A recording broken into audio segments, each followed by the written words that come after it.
Hi everybody.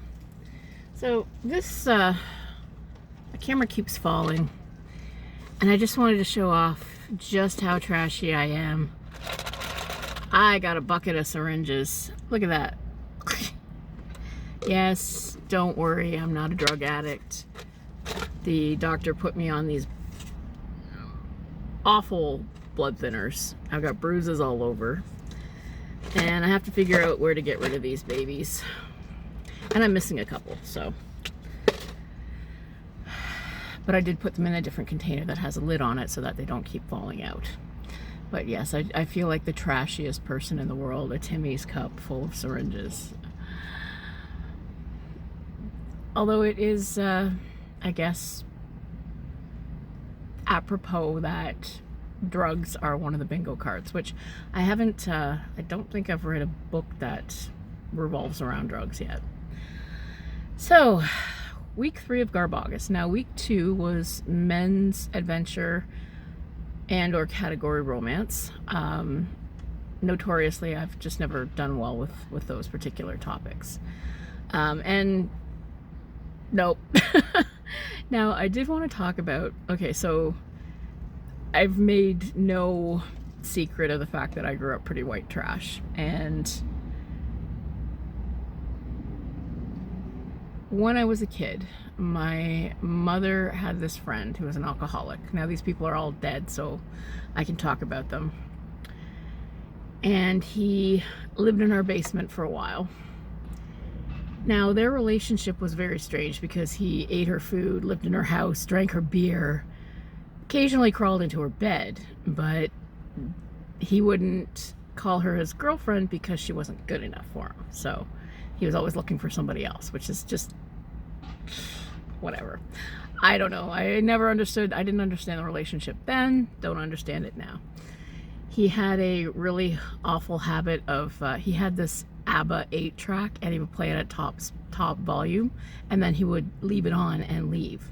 And the one time I went down and turned it off, he tried to break my stereo. So that's the kind of relationship this guy and I had. So anyway, he was an asshole. He was such an asshole. But I am getting to a point. Oh yeah, the last time I saw him, he was really in the depths of his alcoholism. My mother finally kicked him out, and he got an apartment in the seediest part of downtown, within walking distance of the grocery store, or the liquor store. So he would drink, he would stumble to the grocery store, the liquor store, buy a 26er, and then stumble back in the afternoon and buy another one, and then pass out. And he was doing this every day.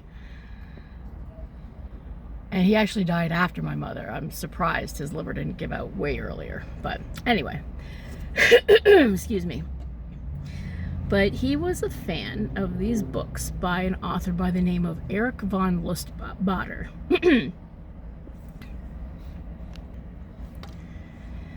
And so when GARBAUGUST rolled around this time, I remembered this conversation that I had with my mother, because Rick would go on and on about just how erotic and passionate the sex scenes were in these books. And my mother read them, and she's like, ugh, pornography.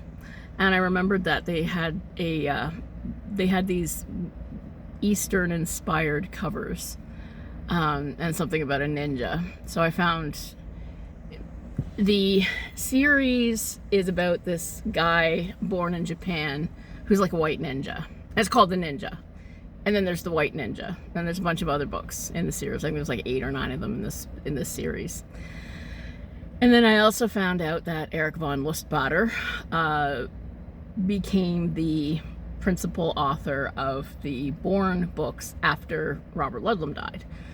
So he's written a number of the Bourne books. So both the White Ninja and some of the Bourne books are on Kindle Unlimited. So I got, it's called The Bourne Betrayal, and it's book like 7 or 8 or something in the series. Now, I got through about 90 pages and I just couldn't do it anymore. One of his friends is kidnapped.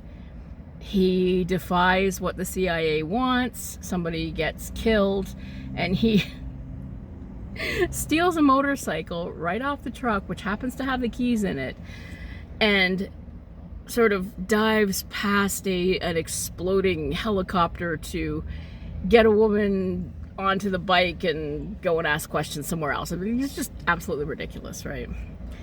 So that's as far as I got with that one, and I think I only got the first couple of pages in the White Ninja because it's pretty stupid. But and both of these books are like 700 pages. I don't know what I was thinking.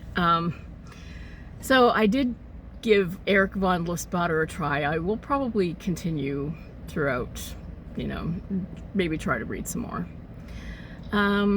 So for sex and or violence, I also have Live Girls by Ray Garton, which I downloaded a long time ago, never got around to starting. I'm about 20% into that, and it's actually pretty good. I'll probably finish it. I don't know if I'll finish it before the end of August, but I will give that one the old university grad try. And I still have the Everlasting Knob Slobber, which I don't think I'm going to finish. I may finish it before GARBAUGUST is over because it's only 110 pages. It's not really a big read, but it's just a matter of sitting down and having enough time to read and enough peace and quiet. And then the other book, this one I'm a little ashamed to admit, the one that I've gotten through the most of, Talon of God by Wesley, Snipes, and Ray Norman, I think is the other author's name. Now, I have no idea what Wesley Snipes has to do with this book, because it does seem to be entirely the other author.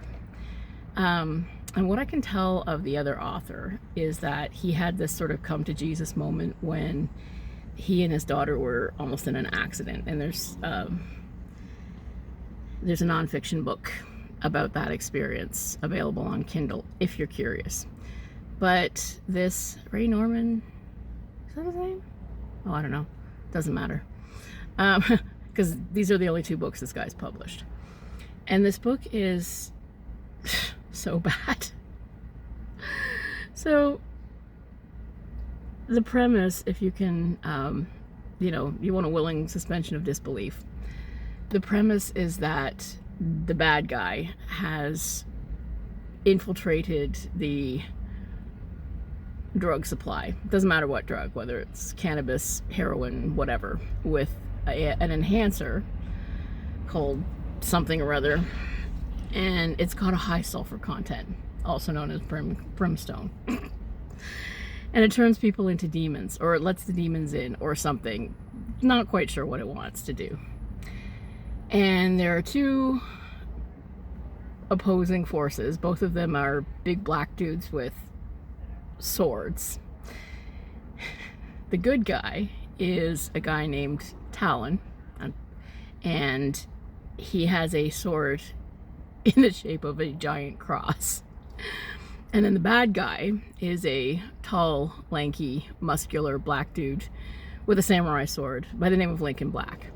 Now, I picture old Wesley Snipes in the Talon role and young Wesley Snipes in the Lincoln Black role, and whenever they interact with each other, I just keep seeing Wesley Snipes talking to himself, or maybe fighting himself like Superman 4.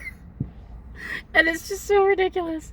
And apparently the answer is faith, because like God will fix everything or something. I don't know. Holy water fixes it. I don't know. It's just about as fucking stupid as it sounds. Oh, and somewhere in the middle there's a doctor who's like the voice of reason, who's trying to find a cure for all of these ills. But it is a perfect story for GARBAUGUST, because it's ridiculous. It's trying to cash in on the, you know, action, adventure, whatever, lone wolf samurai kind of tropes. And it is trope after trope after trope. It's like every action movie cliche you can think of. It's just ridiculous. Oh, and there's corrupt cops in there too, and drug dealers. So that's my reading for the week. I also tried to watch Bikini Beach Race with You know, when Dana Plato and Ron Jeremy are your biggest names, you know it's a bad movie. It's a bad B movie, no less. And I'm working on Lucky Chances, which I'll review next week because that's the novelization TV miniseries week. And I think that's everything. Last night, on the spur of the moment, I went to see The Crow. I enjoyed it more than some people. You can't compare it to the 1994 version. There's a lot of light and color, so it's got a completely different palette than the original. I think they spent too much time on the relationship. I'm not a big fan of addicts doing addict things and then people cooing at each other. Oh, and they're way too good looking to be addicts, by the way, way too healthy. There were a couple of really good set pieces. Some people would find it a little ridiculous and over the top, but whatever, it's The Crow. And I thought that the supernatural stuff gave it some interesting background, but it was a little bit too muddled. I mean, it was cool, but it was it didn't really fully explore in a way that I think it could have. And I also thought the whole crow symbolism could have been left completely out of the film and still done the same job. So I have a feeling it started out as not a crow movie and they just sort of hammered the crow stuff on there, but I don't know for sure. Skarsgård gave a pretty good performance, as I figured he would. And yeah, it looks really good. I don't think it's a great movie, but I think if you put it in up against the rest of the Crow movies, other than the 1994 movie, I still think it's better than the rest. Maybe because it's got a bigger budget, maybe because it's got people who, you know, are actually trying. I don't know. Other people will disagree with me, that's fine, but I didn't think it was a waste of 2 hours. I would suggest maybe see it on streaming and make up your own mind. Alright, I think that's everything from me. I hope you're reading lots of horror. Next week is the novelization. We'll see how I get through that. Have a great day.